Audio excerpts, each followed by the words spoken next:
Danny O'Donnell, welder. We were looking for the wreck that day, but when we found the cannons, it was unbelievable. Paddy O'Doherty, chemist. I had read about the Armada. I was reasonably interested in history, and I decided that there was an opportunity of taking part in something which probably would never happen again in my lifetime. Eamon Malloy, surveyor. Spanish Armada wreck spelt treasure, richness, fortune. Whenever we'd actually found it, the mood was different. There was more responsibility. John Davidson, builder. Well, you can imagine the excitement after 2 years actually searching for this wreck. When we did find it, we felt like rushing out and telling everyone, you know. It was fantastic, you know. Pupils of St. Columb's College and their mathematics master, Father Michael Keaveney.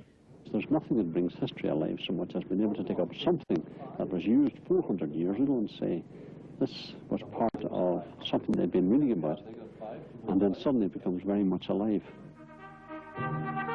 All these people have one thing in common.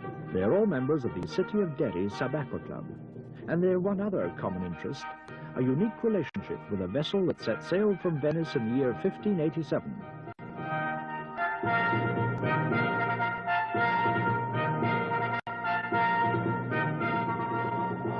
Venice in the middle of the 16th century was the greatest shipping power in the Mediterranean. From this port in 1587, a large merchant vessel called the Trinidad Valencera set sail for Sicily and never came back, because in Sicily it was hijacked to join the Spanish Armada. Duly converted into a warship, she was the fourth largest vessel taking part in Philip's mighty Enterprise of England, a formidably armed ship of 1,100 tons. And when she set sail from Lisbon in 1588, she was flying not the flag of Venice, but the ensign of Philip of Spain.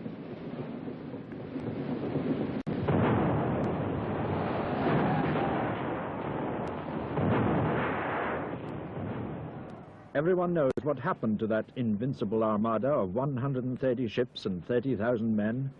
After a running battle up the English Channel with Elizabeth's fleet, the retreating fugitives of the Armada were storm-driven north round Scotland towards the treacherous coasts of Ireland. At least 40 of them perished there, with terrible loss of life. Only a third of the fleet ever got back to Spain. The Trinidad Valencera herself tried to reach the estuary of Lough Foyle on the north coast. She didn't quite make it. In nearby Kinnago Bay, leaking badly and almost foundering, she grounded on a reef not far from the beach. 2 days later, she broke her keel and disintegrated. But most of the men on board had managed to struggle ashore before then, some 350 men in all. The natives showed them no hostility and sold them butter and some ponies which they ate. But food was short, and soon their leader, Don Alonso de Luzon, marched them inland in search of sanctuary. They didn't find it. A contingent of English troops from Burt Castle bluffed them into laying down their arms with a promise of safe conduct to Dublin.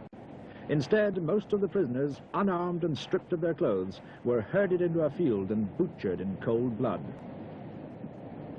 And that was all that was heard of the Trinidad Valencera for nearly 400 years, until the City of Derry Sub-Aqua Club met on a cold and wintry morning on the beach of Kinnago Bay in 1971.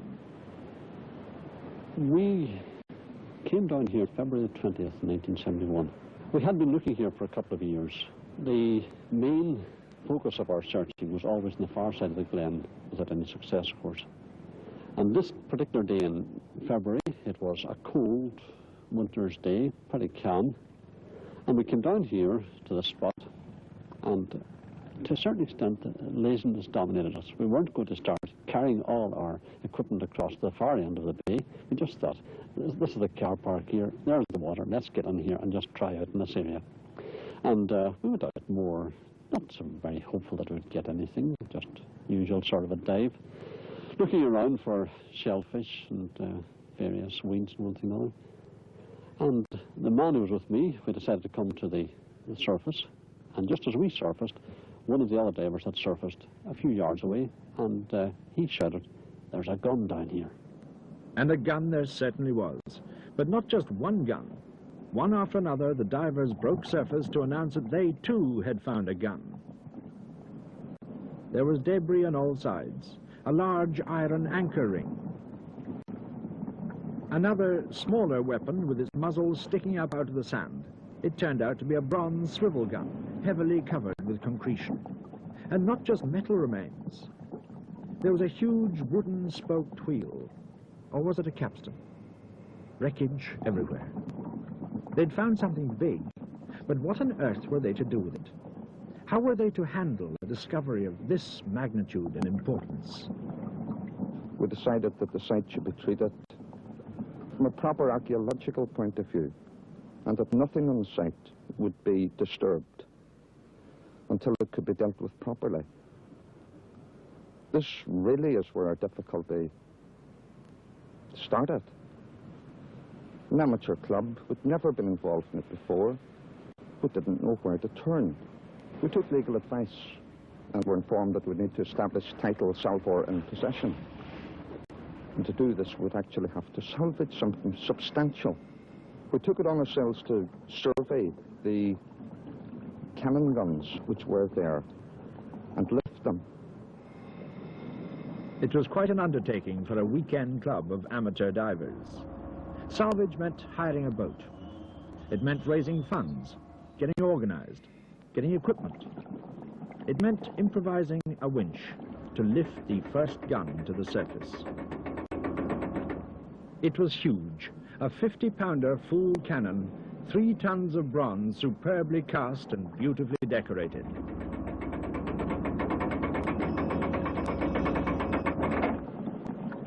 "400 years, virtually, under the sea, undisturbed, about 200 yards offshore in shallow water.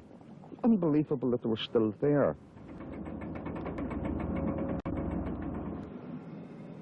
And the one large gun in good condition, well, it was the size, the proportion. One began to wonder, is it true?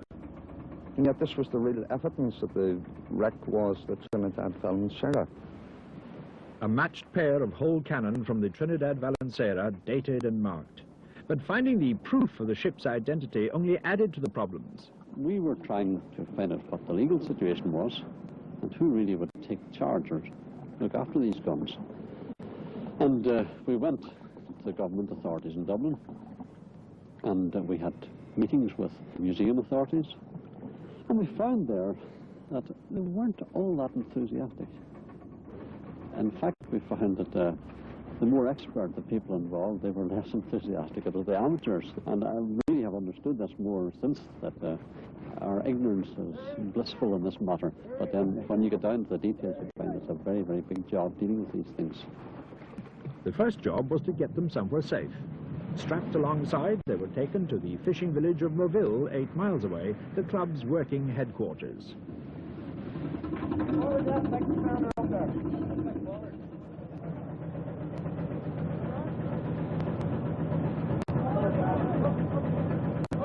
But getting them safely ashore wasn't the end of it by any means. The trouble was only starting. Any operation of this kind attracts a lot of attention. The guns were clearly of tremendous historical interest, and it wasn't long before the word had spread. But not only that, in scrap alone, the bronze was worth about £6,000, a large temptation to anyone looking for a quick return. Some of us had done some diving for copper and brass. We knew what it was worth in scrap value, but never ever did get round to having it valued for its antiquity value, because none of us seemed interested in that.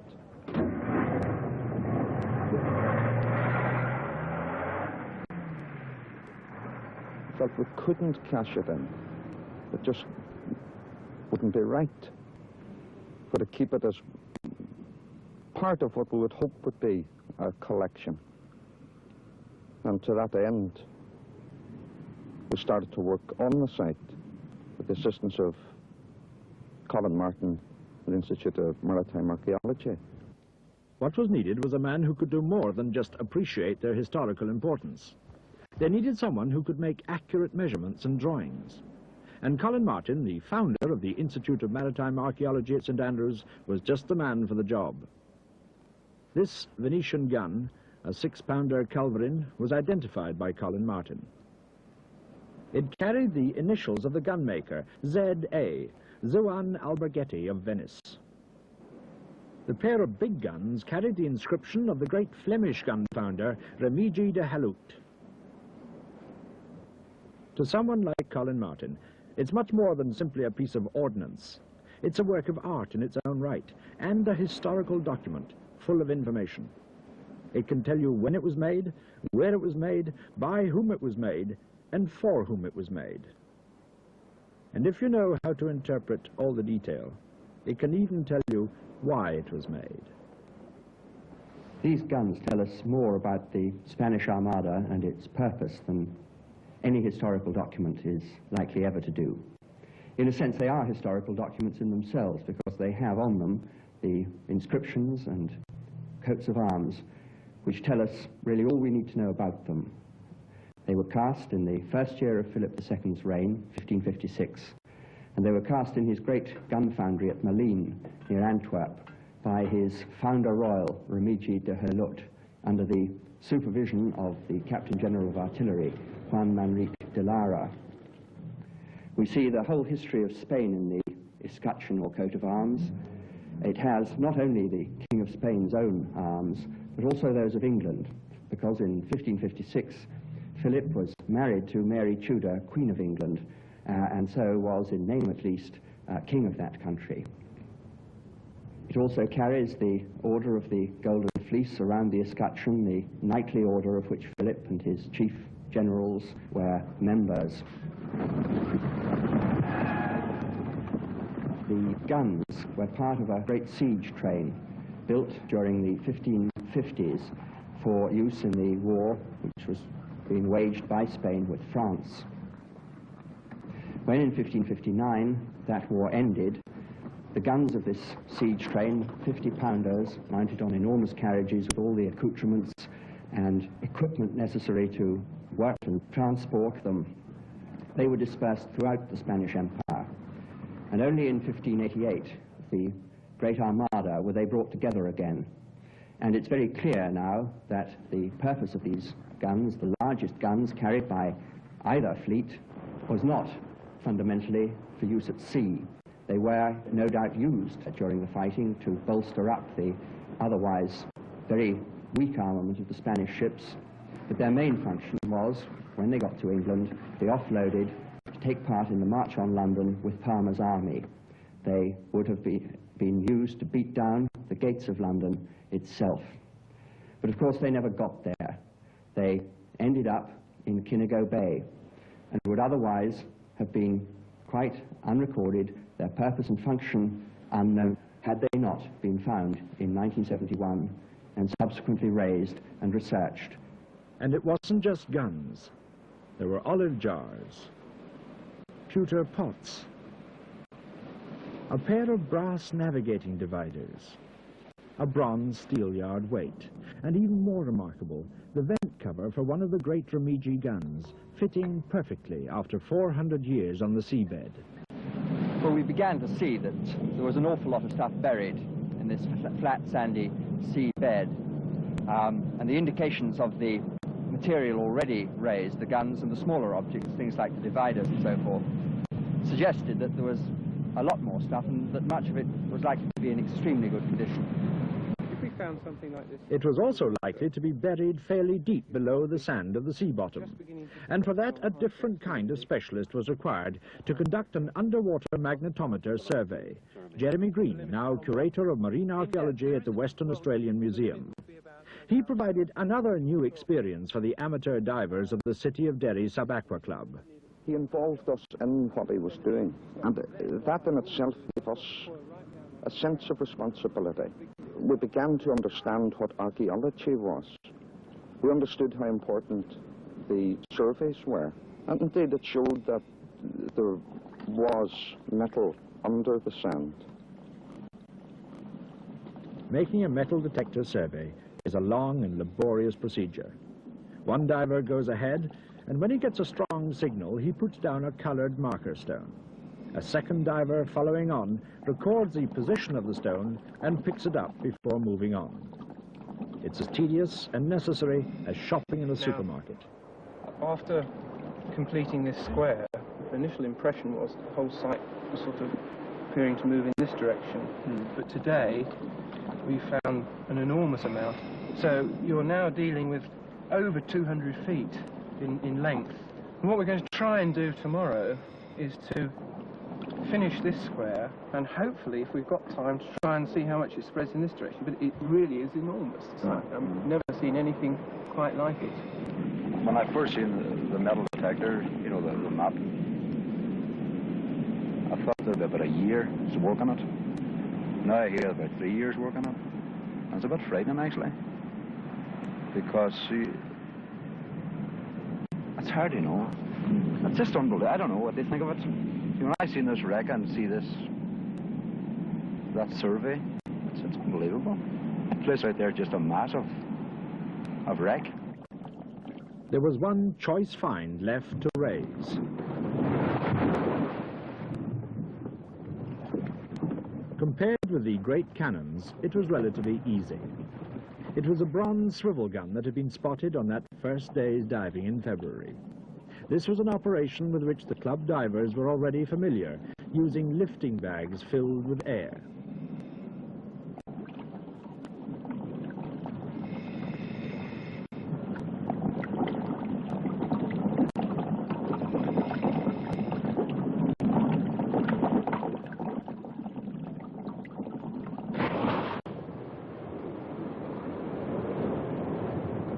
Metal underwater weighs relatively little.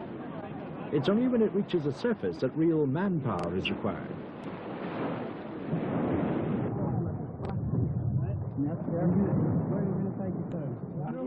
And once ashore, it's a very different proposition. 200 weight of bronze to be dragged across yielding sand. Yes, that's where it is now. And bringing it out of the environment where it's rested for 4 centuries raises a new problem: conservation. The gun was hurried to the conservation laboratory at Queen's University, Belfast.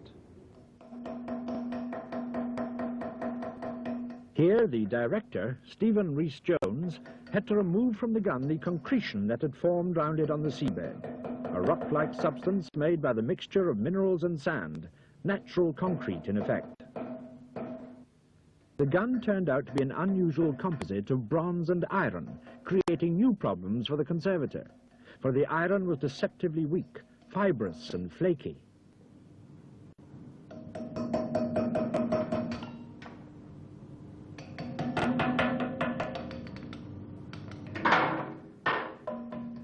And the gun was loaded. The breech block was still welded in position where it had been placed in 1588 by the luckless gunner.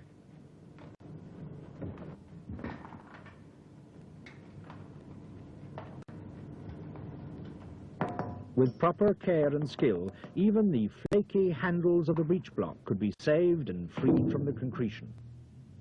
It needed all the painstaking, delicate touch of a sculptor to coax the gun intact from its rough, protective casing of concrete. In all, it took Stephen Rhys-Jones 4 days to complete the task. And what emerged at the end was a rare specimen of the gun known as the Murderer, so called by the unfortunate men who had to fire it because of its nasty habit of swiveling violently on the recoil and scything down its handlers. Here it was, miraculously complete in every detail.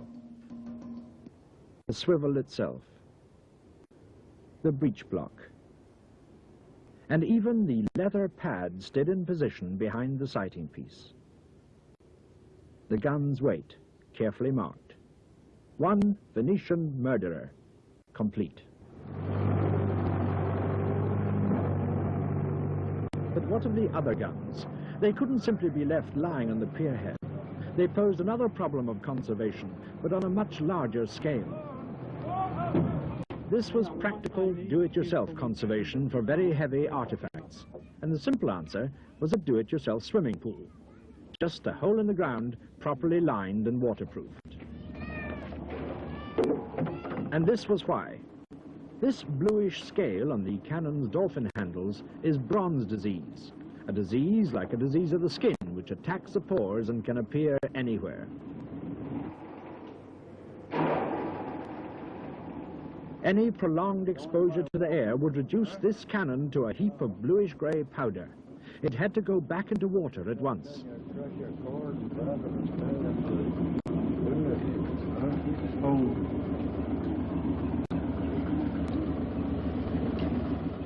Only one of the magnificent matched pair of Remigi guns was severely affected by bronze disease. It had been damaged by long exposure to the action of the waves and was thus more vulnerable to decay, so it needed particularly careful handling. Okay, gotta come this way now. I won't have plane door. I've missed it. Right, mine's on. Right, you're right. Okay, lovely, beautiful. Chunks in. We have a chunk. Pretty good chunks there. Its twin was in perfect condition, and handling it taught the club members something the Spaniards themselves had learned. These guns were cast in one piece. The dolphins aren't just ornaments, they are the proper lifting devices for the gun itself.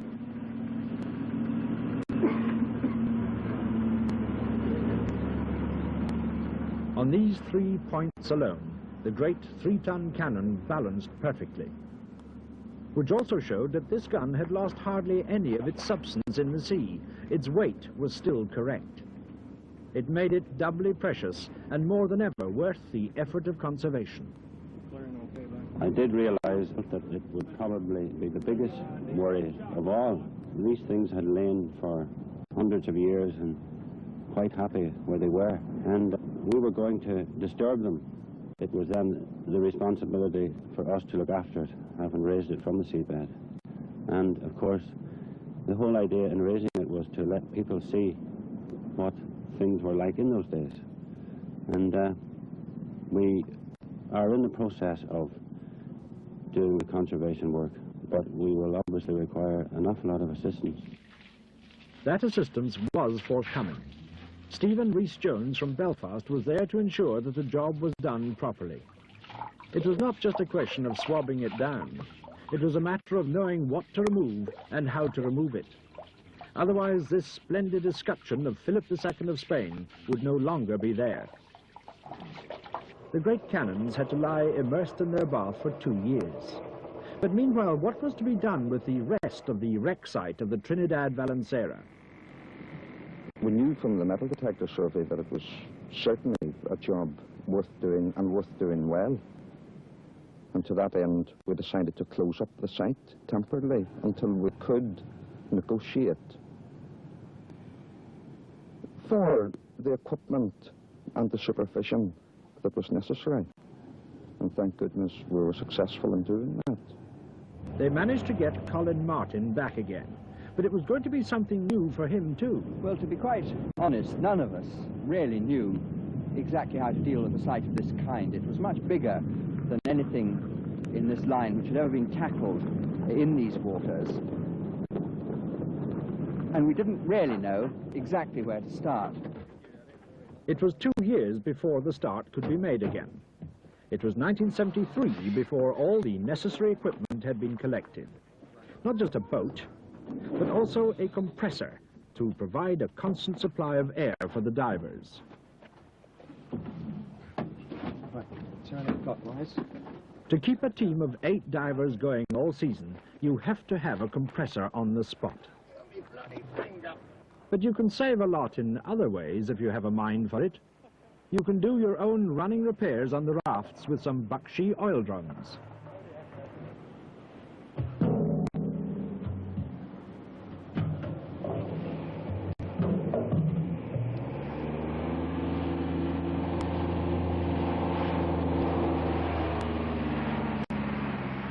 And you can build your own headquarters, with a little help from the handier members of the club.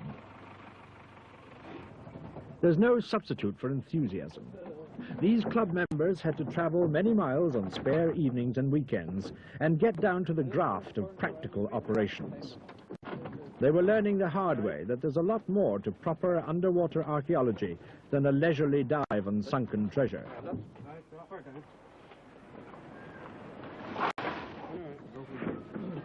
Meanwhile, Colin Martin was preparing his seabed markers for a systematic quartering of the wreck site.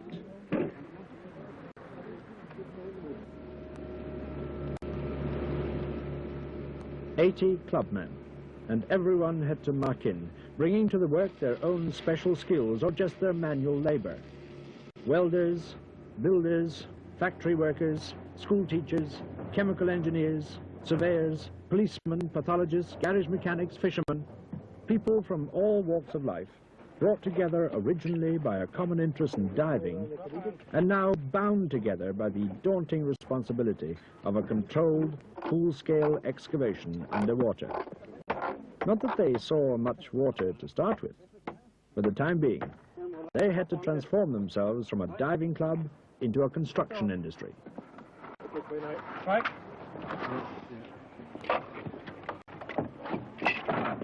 Go easy. Put the rope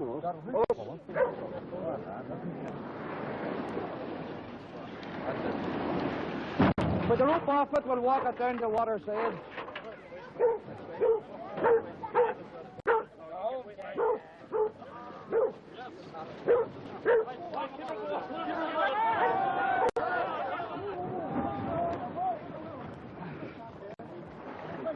That's it.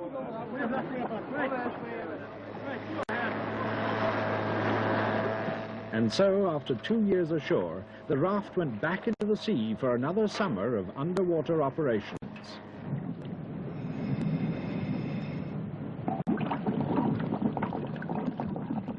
The more mundane part of the preparations for a marine expedition was now complete, and Colin Martin could begin to get down to his part of the operation. The area of the site was as large as a football pitch, and it had to be laid out in exactly the same way as an excavation on dry land.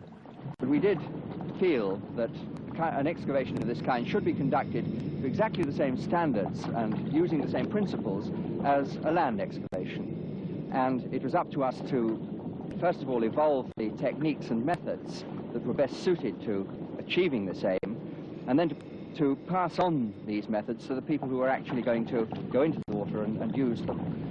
And the first thing we've done this season is put the same grid out to give people a chance to find their way around the wreck before we get down to more survey and excavation. All the markers, A, B, C, D, E, and F, are actually marked with floating markers on the wreck. So, John, if you would just like to brief the pairs of divers, please. Right, well, Archie here and Jack is our first two divers down today. We'd like, if they would start off from point A, swim up to point D. Along point A to D, we have a 100-foot tape already set in position. We would like then for them to follow off on the orange line up to the first wheel. The wheel was one of the few remaining definable points on the site. The rest of it looked like nothing at all. Well, like most people who talk about wrecks on the bottom, you expect to see a beautiful galleon and full sail with possibly the sails having gone and the ropes and rigging still there. But I must admit that I was rather disappointed in my first dive on the site to find out that there was practically nothing there but sand and rocks and seaweed. But I was assured from the evidence of what had been done on the survey that there obviously was lots and lots of things there, and there would be lots of things to see eventually. So I persevered with the idea of taking part. I'd like to emphasize throughout this whole dive, boys, that you all stick together, and that safety, we must think a lot about safety on this job, because there's going to be a lot of hours spent underwater here. These hours spent underwater weren't going to be easy. Once the mechanical aids to excavation started working, the sandy bottom would be churned up and the water would become as thick as pea soup. So it was essential that the divers should learn to find their way about the site automatically so as not to waste valuable time. Mechanical aids to excavation started working, The sandy bottom would be churned up and the water would become as thick as pea soup. So it was essential that the divers should learn to find their way about the site automatically so as not to waste valuable time and energy. A map of the seabed site is useful in the preliminary stages when the water's still clear, but it wouldn't be any use when the excavating started. So the first weeks had to be spent in basic training, in learning the site almost blindfold. It became obvious, I mean, we couldn't go down there with picks and shovels. Although we didn't know very much about what else we could use to excavate. Some of the techniques, I suppose, may be fairly obvious, but when you're faced with the thing for the first time,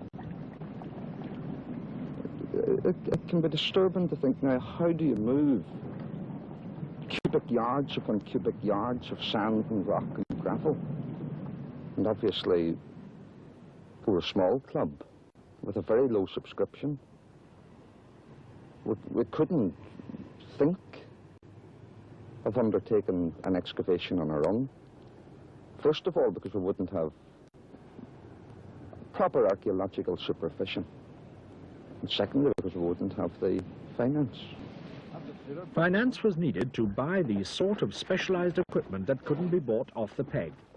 Instead of picks and shovels, the main excavating tool would be a long piece of piping, specially made for this particular site and this particular operation. 3 bushes, Jack. The piping had to be made in one continuous piece, 200 meters long, longer than anything you could buy ready-made. It had to be strong enough to carry high-pressure air from the compressor sitting in the car park all the way out to the promontory nearest the wreck site. It had to be light enough to be man-handled across rough country. Even so, it was a cumbersome, unwieldy thing on land, always vulnerable to fracture if it snagged on a rock in a careless moment. But they managed it without mishap. That's perfect. A second length of piping, also 200 meters long, was laid from the shore out to the raft above the wreck site. The only alternative to this circuitous arrangement would have been to have a boat permanently moored above the site to hold the compressor, and that would have been cripplingly expensive. The land pipe was connected to the sea pipe. On the raft, it was connected to the business end, in effect, an underwater vacuum cleaner. It was based on a simple airlift principle specially adapted for this particular task. The high-pressure air from on shore is used to pump air out of the pipe. The resultant vacuum creates the necessary suction to drag up any loose sand and gravel on the seabed and deposit it back into the sea well away from the wreck site. Once anchored in position, it can shift endless cubic yards of debris without the need for picks and shovels. When it started, it can dig a hole in the seabed 10 feet deep in as many seconds.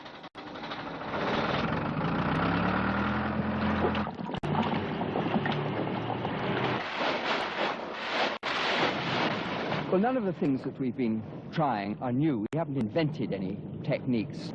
We've adapted techniques other people have used and that we've used ourselves over the past number of years. But basically, we had two requirements. One was to move a lot of sand, the overburden. The other was to move much less in a much more delicate way.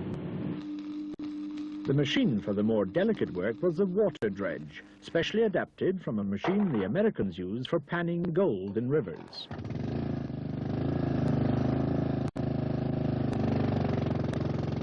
Where the suction pipe uses air, the dredge uses water to do the same sort of job, but much more gently.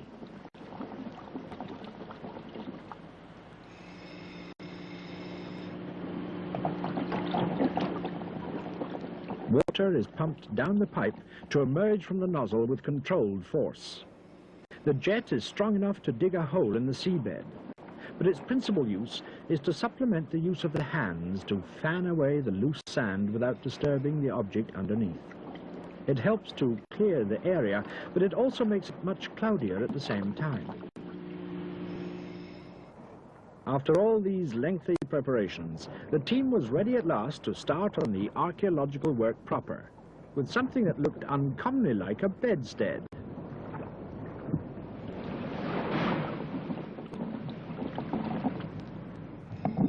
The whole site had already been surveyed and measured. Now it was divided into areas 10 feet square, and each metal frame, set on its parallels and leveled, defined the limits of one diver's work. Every apparently useless bit of rock was carefully tagged. The magnetometer survey had shown that they were natural concretions with something metal encased inside them. The divers would be working on a seascape whose every topographical detail was charted. Nothing would be moved without being recorded. These plastic tags, normally used as earmarks for cows, would ensure that any overlying debris in the gullies would be used in piecing together the story of how the Trinidad Valencera came to rest on the bottom. For the divers, it meant restraining their natural impatience to get at the real stuff. You have to understand what it was like as a crowd of amateur divers to come down to a site, knowing that there's stuff out there that you can swim out and touch and lift and bring back and show people, and yet not doing it. Waiting and putting it off until we could do it properly. And the lads in the club were incredibly good about that. Nothing was touched on the site. Nothing was moved. And at this stage, whenever we go out and see the job being done so precisely, obviously it's really paid for that. It's made the wait worthwhile. By the time the material was ready to be lifted away, the divers were well trained in the strict disciplines of actual excavation. They knew what they were doing and how to do it, methodically and systematically.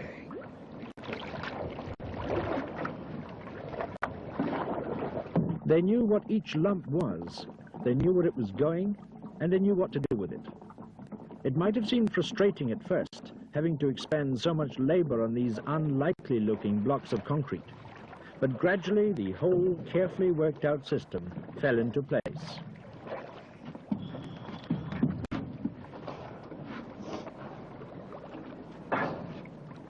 Every piece of concretion had a particular and planned destination where it could be studied and evaluated in an orderly manner. All this natural rubble was brought to the beach of Kinnigo Bay, there to be sorted out and rearranged in the exact position in which it had lain on the seabed. Once again, every piece was recorded by Colin Martin and related to its original position in the grid. From now on, it could be treated like a land excavation, where the work could be carried on with greater ease. Because now every lump had to be opened to see if there was anything left of the artifact inside. Some of it won't treat, some of it won't conserve. But it is important to record it and draw it, and at least have its record on paper, because at some stage it will be significant. Whenever all the drawings are complete, items which we don't know at the moment exactly what they are may make sense when we get all the bits and pieces on paper together and coherent. It will mean something. I would be afraid when I found a piece like that to hit it with anything heavy other than a very small hammer. Yes.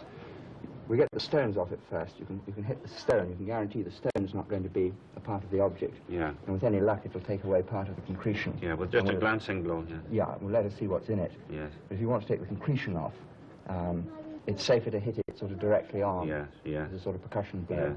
Yeah, yeah. Anyway, let's give it a go. I think I'll try that stone there and see what happens. There's no way of knowing what the artifact inside the concretion actually is until you hit it. It can be done with a portable X-ray machine, but that's not always available. So you have to keep on tapping away and see what emerges.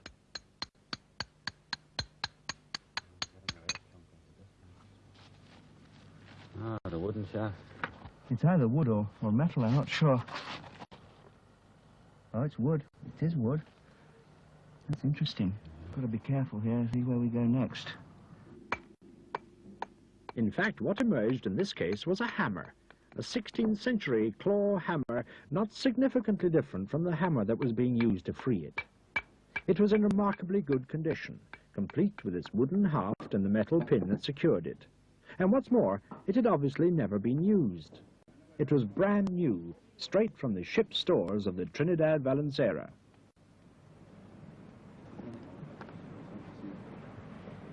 There were other surprises in store. What had started out as a search for metal now began turning up materials, a piece of cloth remarkably well preserved, a portion of rope, and even a shoe in excellent condition, a small shoe to fit perhaps a boy soldier on board, 15-year-old Don Pedro de Salto of the Grand Army of Spain, who died on land after the shipwreck. Perhaps the next season would bring the divers even closer to the ill-fated men of the Armada.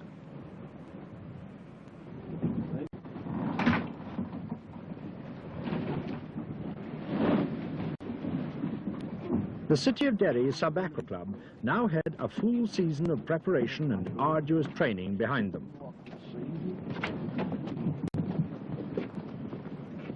"1974 promised them a full season of excavation proper. Amateurs and experts alike converged on the raft.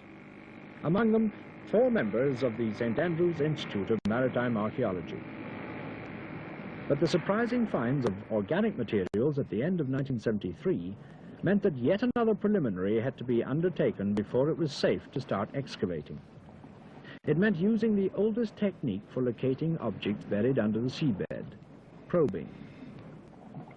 But this was a probe with a difference, using not a crude metal spike, but a hollow probe powered by water. We've now made and plotted nearly 400 probe contacts, and the summary of this information is given in this diagram here.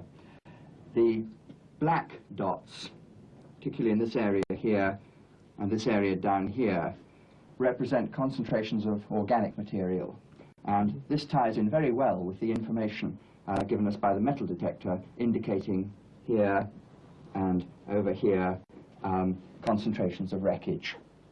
And so we've decided to begin excavation in one large 40-foot square in which we think there is a part of the wreck formation. Here is the square delineated with the already seen and surveyed wheels and timbers, the metal detector contacts, and now the information that in this area, particularly this part of the square, a great deal of organic material, wood, leather, and the like. And so we're going to use the airlift, first of all, to remove spoil from the top of the seabed, going down as deeply as we can before hitting the wrecked material. Hitting is perhaps a slightly misleading word. Discovering would be better. For the airlift can dig an archaeological trench underwater with its strange vacuum cleaner action as quickly and effectively as any machine on land. But its job ends when the actual wreckage is located. Once we do contact wrecked material, then of course the airlift is far too vicious. We'll simply use it to keep the spoil trenches clear and excavate using the dredge and of course the most useful tool to the underwater archaeologist, your own hands. And for the next 3 months, it was bare hands, ungloved and unprotected, that would be doing most of the work.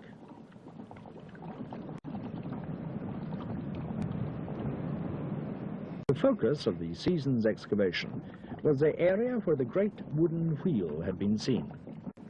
And very soon the decision to concentrate all their energies there was vindicated. A morass of timber appeared, material that wouldn't show up on any other survey except by manual excavation. And amongst the piles of concretion, more artifacts, often smashed and welded to the concrete, like this olive jar. And much more massive finds, a ship's block, weighing about 100 weight and measuring 2 feet across. Imaginable instrument was pressed into service, even a fish slice.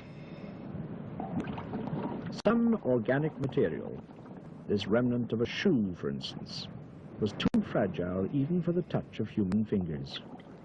It had to be coaxed into a box with the gentlest of pressure on a cushion of water. It had no real substance left.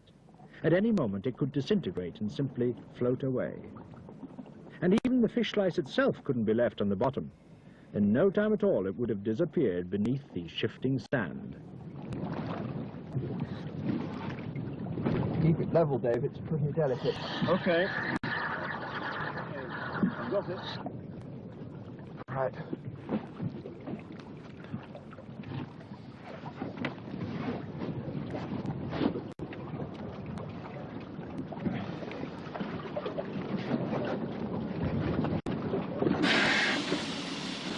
Oh, it's a shoe. It's most of it's there. Yes. That's nice. In the sole? Is it? Yep, inner and outer. The block itself was harder to free than some of the other items. It was actually welded to something else on the seabed, by concretion that had formed round the decayed pin in its center. It had to be hammered free. A ticklish job this, because there was no way of knowing what it was actually stuck to.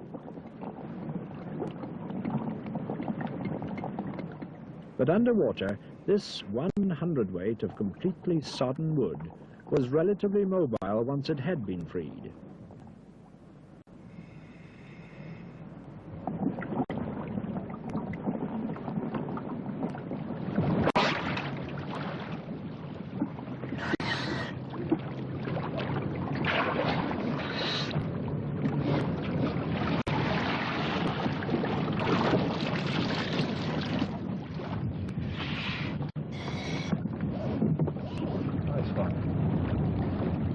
Would it taken out the sack?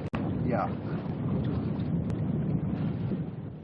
The size of this ship's block gives some idea of the size of the Trinidad Valencera herself, the fourth largest ship in the Armada. But not all of her equipment was so massive. For much of it, only the gentle power of the water dredge would do. Finds like this musket stock, for instance, so fragile that it was hardly capable of being moved at all.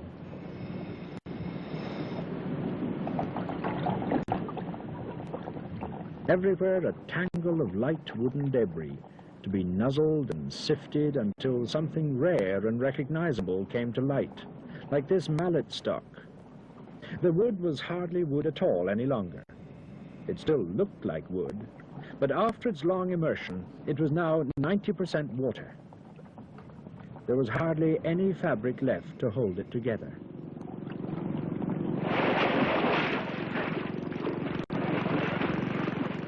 On the surface and exposed to the air, it wouldn't have lasted longer than half an hour unless preparations had been made to receive it and give it immediate first aid treatment. It was on occasions like these that the long months of preliminary training were seen to pay off. The closer they got to the central target of the excavation, the wooden wheel, the more obstacles revealed themselves. Every piece that was lifted seemed to leave another problem underneath. Now we're moving pretty close into the wheel, Eamon. A lot of this concretion around that we're going to have to deal with. Some of it, I think, will come away as we start excavating underneath it, but some of it's attached pretty closely to the wheel. There's one particular object, it looks very like one of these helmets again. It's just there. We plotted it before, but only as it got cleared did it get this helmet shape. Indeed, helmet shape was about all you could say about it. It was a ghost helmet only, preserved without substance in a sandwich of concretion.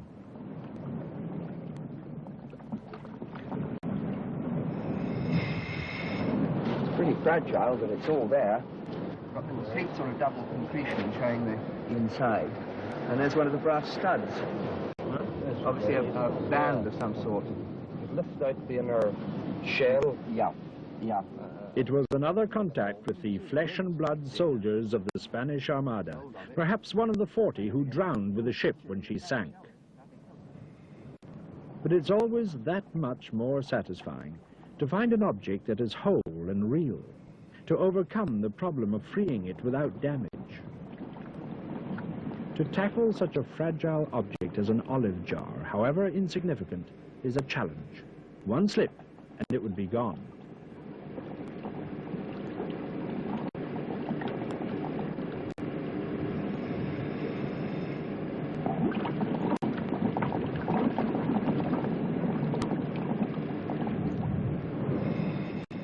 An olive jar, they call it. But to retrieve it like this, unbroken, means that you might be able to find out what it had originally been used for. It's got something in it, too, that doesn't smell very pleasant. No doubt. It should probably indicate what was in it. In fact, it had been lentils. Every diver begins to get involved with his finds. It's become a very personal thing to me. I've been diving there all this summer, and every dive is the same. You still feel the exact same excitement. It has never died. I'm excited all the time, every time we go out there and dive, because we don't know what we're going to find. It's very exciting.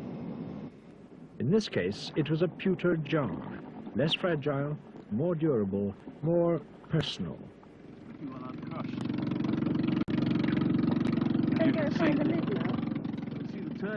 In this one small area, more and more personal finds are being made, seeming to draw the divers closer and closer to the heart of the Armada tragedy. There is times like this when you feel like, you know, getting down there and having a go and pulling something out, you know, but you got to hold it, sit back and wait till it's properly recorded and then properly handled before it's taken away. Naturally enough, you would like to be lifting things as you see them, you know, but you just have to restrain yourself, you know. When you discover, for instance, a pewter plate down under it, you're working maybe for an hour and a half, 2 hours down there, and suddenly you find this plate. Naturally enough, the excitement of this old pewter plate, you say, like, I wonder who had it in his hand last, I wonder what Spanish soldier or nobleman or who was it, you know. And all this naturally runs through your head.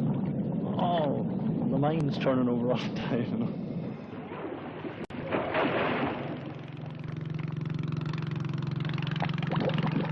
Oh, nice one, John. How about that, huh? Good condition, too, huh? It is, isn't it? Beautiful. Any names on it? There's practically in one piece. Doesn't look like it. Great. The dinner set. But they didn't all eat off pewter, these Spaniards. One's feelings when one first of all starts to uncover an object, say the side of a wooden platter, are first of all of great excitement and anticipation that it's probably just a small part that will come out quite easily.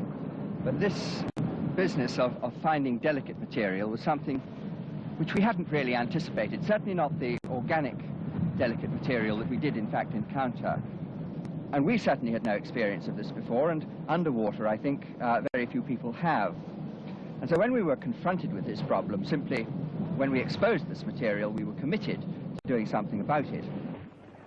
And so this is what they did, the eminently simple solution. Try not to change the environment of the object too drastically. One's got to think of ways of actually getting it out in one piece. And we found that using the sandbox is as good a way as any. The great thing is to avoid moving the object through the water too much, because movement is what pulls it apart, makes it disintegrate. So as quickly as possible, or rather as firmly as possible, bearing in mind its great fragility, we move the thing out of its embedded mat into the sandbox, and then fill the sandbox to the top with sand.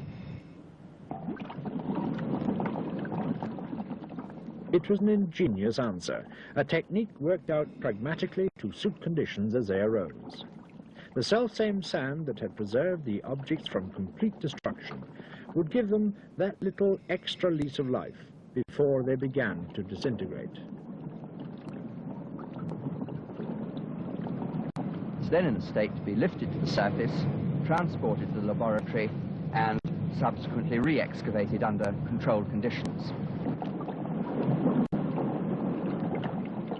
And in fact, that technique had been improvised only just in time to save one particularly special find, a complete Spanish musket stock. In its present condition, it had no more substance than a piece of soggy cardboard. Without the magic sandbox, it would never have got to the surface in one piece. and a unique survival of Armada weaponry would have been irretrievably lost.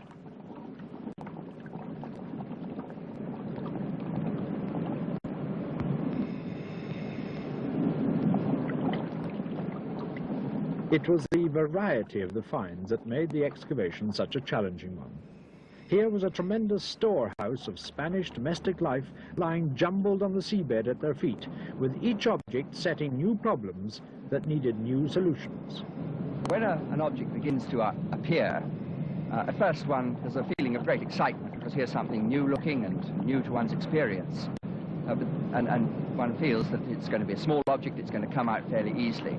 But as one starts to uncover it, and it becomes bigger, until eventually one finds that it's entire, a whole new problem is presented, a very difficult problem, and it's a very frightening problem, bearing in mind that this sort of problem hasn't been tackled by many people before, and so there isn't really experience to draw on.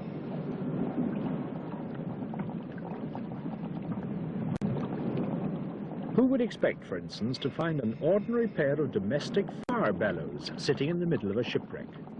Yet it's the only one of its kind now known. And it was only saved in almost perfect condition because the excavators had learned to improvise techniques for any eventuality. The sandbox was also useful for things which couldn't be moved in one piece.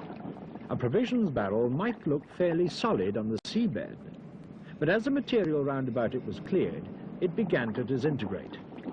The staves of the barrel were only loosely tied together with raffia bindings and came apart the moment they were touched. So the only thing to do was to dismantle the barrel completely and stow away in sandboxes the loose timbers, each one individually marked, and leave them there until there was time to take them ashore to be reassembled at leisure.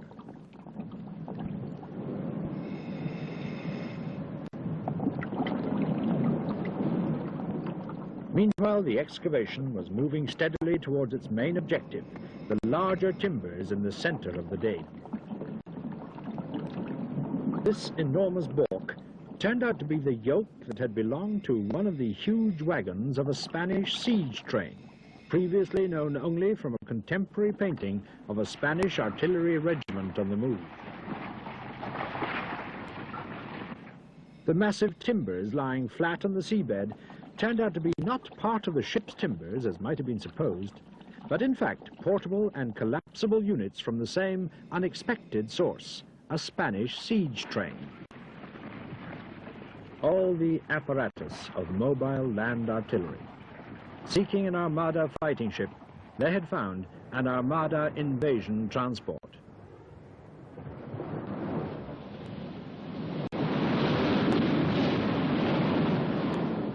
That artillery and that Armada had come to grief on the storm-swept coast of Ireland. And now, 400 years later, the elements did their best to wreck the Trinidad Valencera for a second time.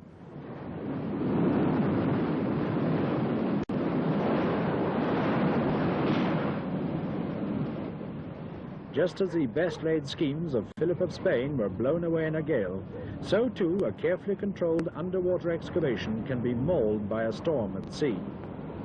One can learn a little by noting where your own bits and pieces end up after a storm, but that's about the limit of its value to an archaeologist.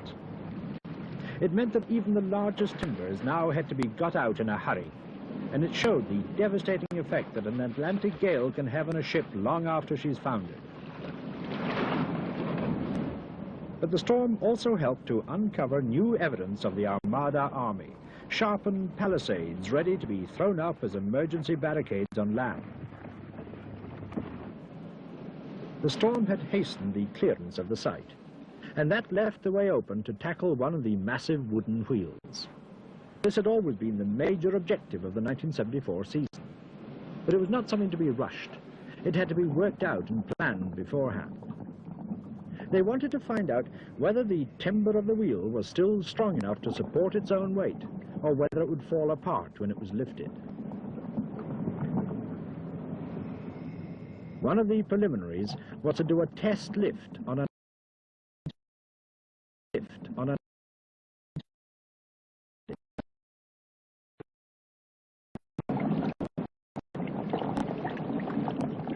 But this wheel was incomplete.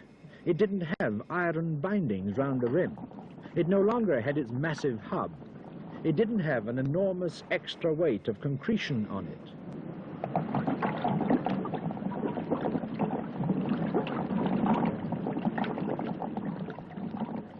The test lift worked satisfactorily. But would it also work for the intact wheel with its 5-foot diameter and its accumulated weight of nearly a ton? It was decided that the wheel should be crated before it was lifted. It was no longer a matter of archaeology. It was now one of sheer mechanics. Lifting the big wheel had become a straight removal job underwater. The crating could only be done one side at a time.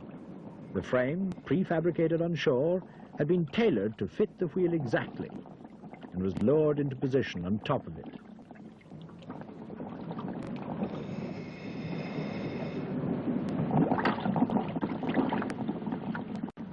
Cross pieces had already been prepared that would take the full weight of the 2-foot hub when the wheel was pulled upright.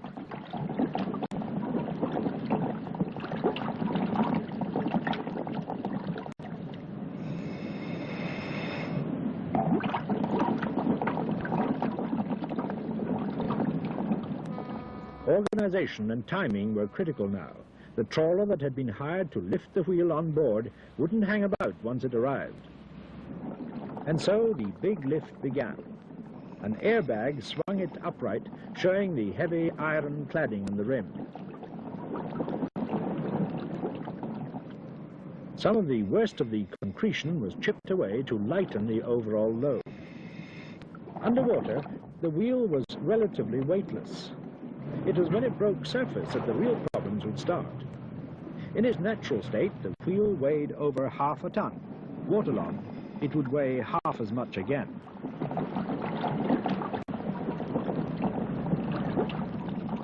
The Spaniards themselves had had difficulty handling this cargo on board. And now, with the weather worsening, came the crunch for this expedition.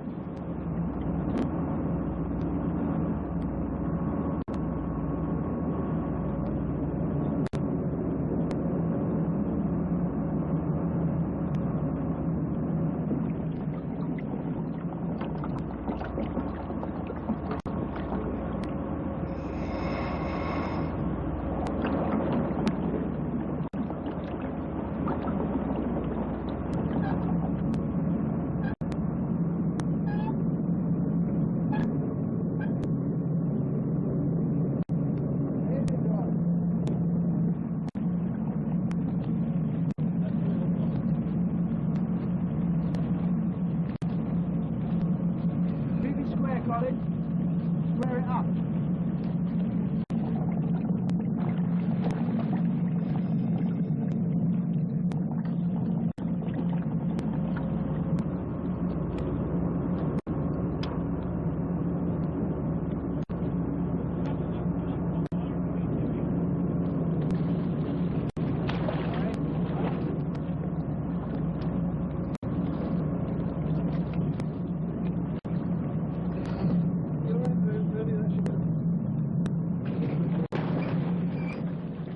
This was a moment when everything could go seriously wrong, when the wheel was suspended between air and water.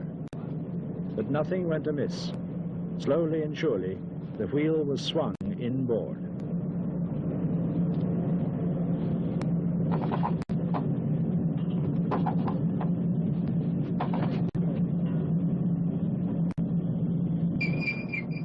A specialist from the National Museum of Antiquities of Scotland was present to inspect the wheel as it came aboard, Dr. Hugh McCarroll. If, after inspection, he had thought the wheel not worth salvage or impossible to conserve, he would have advised them to throw it straight back into the sea. In the event, he expressed himself satisfied. And no sooner was the wheel on board than he'd started organizing a preliminary conservation program. You can take a chisel to a lot of it, but I mean, you know, it's just not going to peel away. There's no natural break at all. It had been a difficult and delicate operation to lift something at once so heavy and so fragile, and it had worked.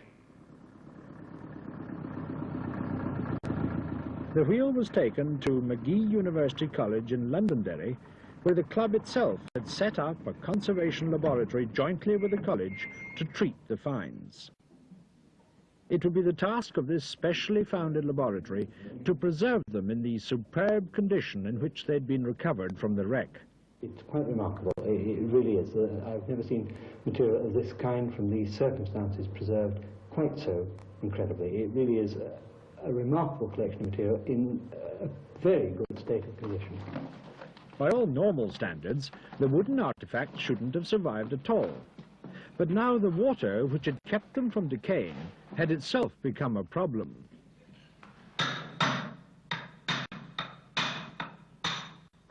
It would mean more underwater archaeology for a time on land. The feeling is ever so slightly sloping towards the side.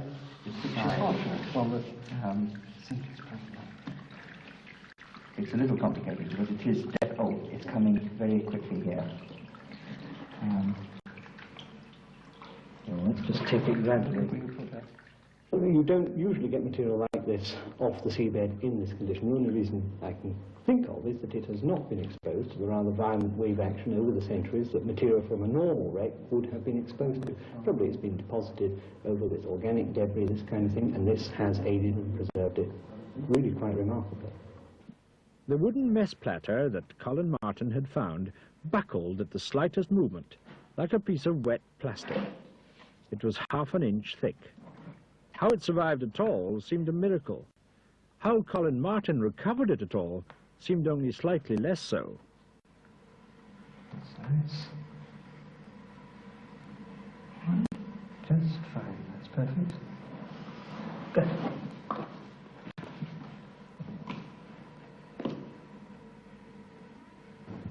Right, so it goes.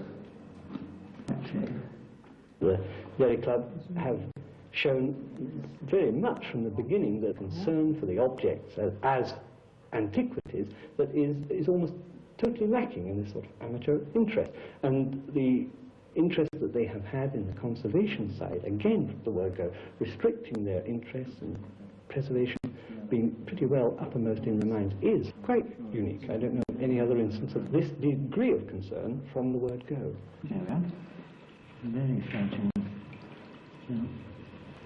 If you won't take this, it's not right to take. And then we've got a complete sort of length of the binding collapsed. Perhaps it's the other side. It is, yes.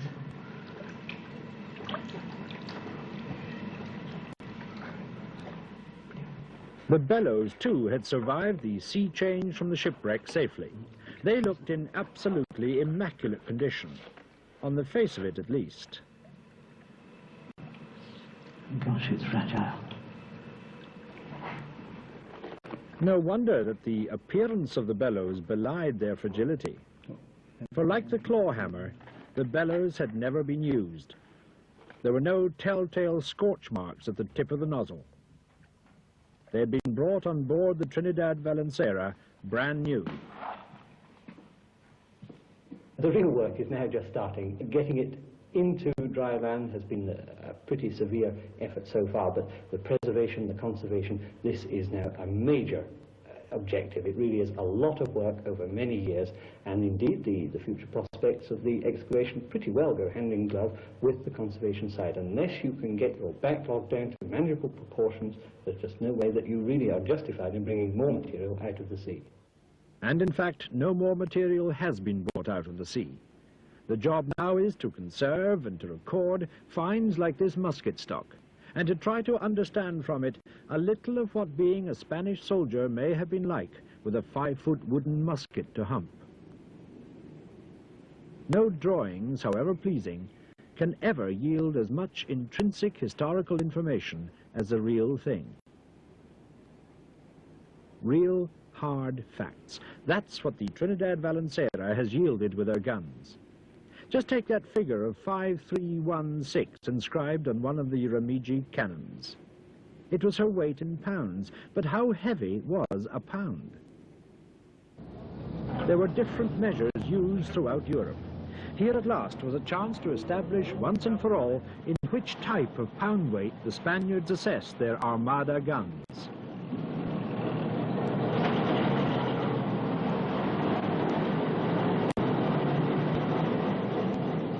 By weighing the cannon and dividing the weight by the number of pounds, we'll get the weight of the individual pound and be able to identify it.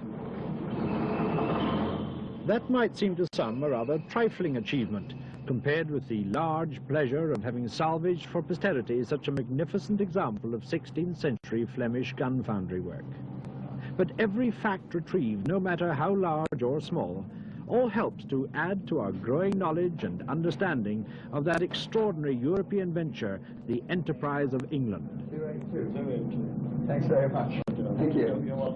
The weight is 2 tons, 800 weight, 2 quarters, and if we divide by the inscription of 5316 units, whatever the unit is, we end up with a unit size of 1.0213 pounds. We probably find which precise unit that is now. But we thought the Castilian pound was the probable one. I can't remember the exact number of grams in it, but it looks very, very close. And this is to be expected. But this means that all the other Armada gun weights we've got only from inventories and so forth, we can now apply a real weight, which is great. There will surely be even more to come in the future from the Trinidad Valencera. But perhaps already the club members have gained even more from her than they themselves have yet realized. Well, that pretty well wraps it up for the season. The weather's breaking and we've accomplished what we set out to accomplish. We've begun excavation on this main square here, and we've cleared with the airlift this rather larger square. From our point of view, we've certainly learnt a lot. I think from the club's point of view, its members have learnt a lot. All of us together have learnt that we need each other to achieve anything on this kind of operation. Before there can be a complete collection, there are all sorts of problems of conservation and treatment. But assuming that those problems are overcome, we would like to see them all established in a local museum so that the local people can benefit from it and tourism can benefit. And perhaps that I can take my children along to see what the work which was done, and perhaps encourage other people to do similar work. I'm a lot older than most of the members of the club, and my children have been with me here, and my wife and family, and just like the other divers, their wives and families have been down, and they have borne very patiently with our scurrying around and digging here and digging there and working airlifts and carrying bottles and complaining about the backache when we go home at night, and doing jobs here like building this shed and building these little bits and pieces, which we wouldn't do for our wives at home, strangely enough. It's been a very successful season. We've discovered the enormous extent of this site, and in the very small area which we've been able to deal with this year, we found an enormous mass of material. The potential for the future is huge. It's very exciting, but it's going to take many years. We're going to learn a lot more through this site about techniques of nautical archaeology and about the Trinidad Valencera herself and the Armada.